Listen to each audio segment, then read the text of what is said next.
dragi nosilci dragocenega duhovnega izročila knezov našega mesta, sestre in bratje v Kristusu. Ko smo zbrani in se hvaležno spominjamo naše imenitne soveščanke Barbare Celjske, smo poslušali Božjo besedo, ki vabi hvaležnosti. Hvaležnosti za može in žene, ki so živeli pred nami in ki so pustili močno sled v zgodovini in se proslavili svojimi slavnimi deli na različnih področjih. Kako so to znali Celjani, ki so vsaj 300 let odločilno soodločali o duhovnih, pa tudi gospodarskih in političnih zadevah dežel v tem našem območju, posebej v srednji Evropi.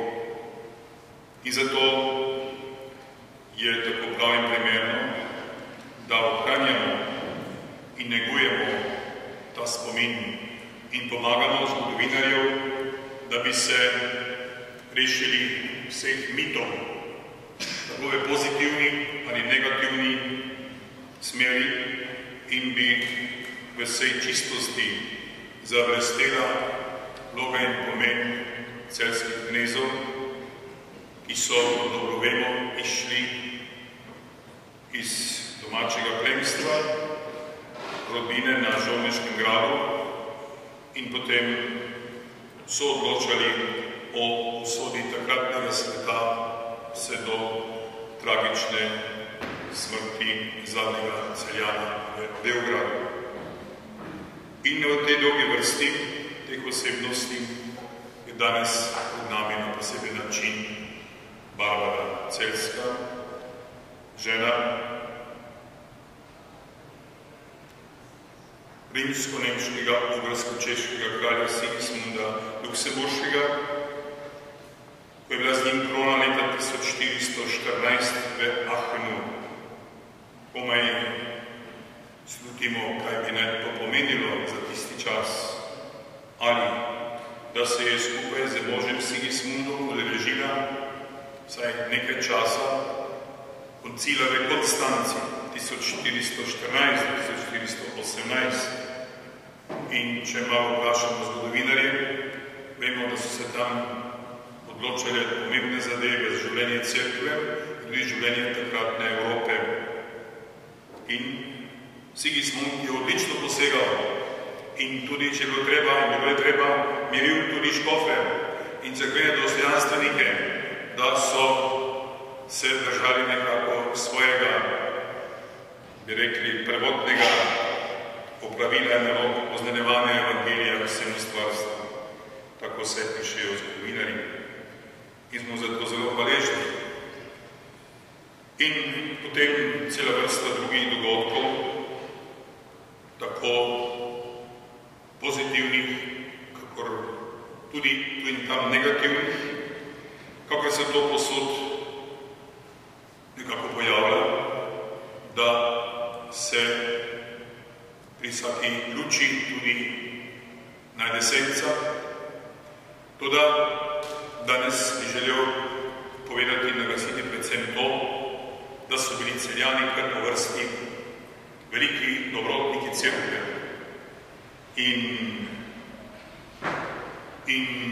se po njihovi zaslugi še danes nekako duhovno bogatimo, saj vemo, da so odločilno sodelovali pri ustanovitvi samostana Pleterje ali že prej Gornji grad, Indijski samostan, ali Jurklošter, ali Bistra, ali Ptujska gora, ali Žički samostan,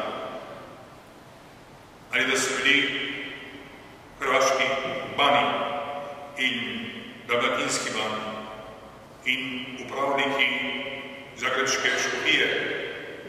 To so naslovi. in za njimi se skrivajo čudovita dobra dela. Samostan Pretorje Kartezijani še danes bogati naše življenje, tako cerkve, kako naše domovine, ali samostan Jur Klošter, ki je imel v svojem času čudovito knjižnico in slavnega teologa, srednjeveškega teologa. Na metru njegovih knjig se nahaja samostano Pretorje. To komaj da vemo.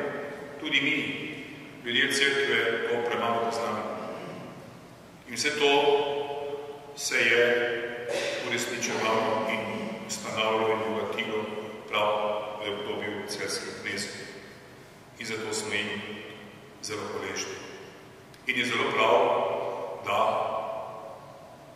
naglašamo pomen te naše duhovne in kulturne in narodne zgodovine, kar se itak, hvala Bogu, dogaja, odkar je v našem državnem grbu celjski grb in celjske 3 zvezde.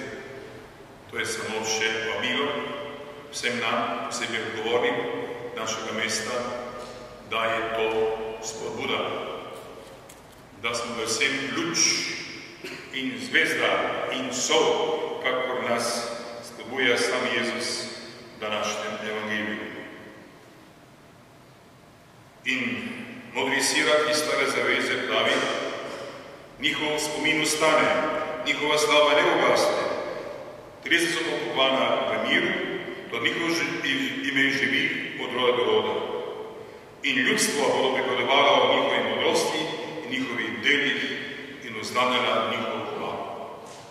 Če kdo smo prebivalci knežjega mesta Celja, skupaj z gospodom županom, prvi odgovorni, da oznanjamo, da širimo, da današnji čas, našo prihodnost bogatimo s tem duhovnim izročilom celjskih knezov.